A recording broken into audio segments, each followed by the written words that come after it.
it feels like we're definitely doing something really different by not focusing on buildings and architecture, but thinking about what people need rather than just focusing on what things look like. I would argue that all buildings should be temporary in a way, or we should take a much more temporary view of things, because I think it does relax the way people think about things. It kind of deregulates things. We found there's not as much like immediate opposition to things because people think, oh, well, it's only temporary, so I won't get too upset about it. So actually, the whole idea of things being temporary is quite strategic. And it also allows you to experiment and to try things out and to see whether it works or not. And then if it works, then by all means it could stay longer.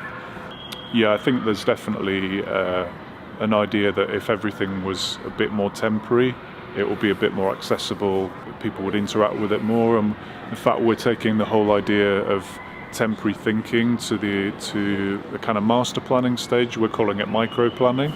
So microplanning is the idea of creating a plan of many small, quick, temporary things, so that you can go into an area and actually, like using almost guerrilla tactics, you can change things quite quickly.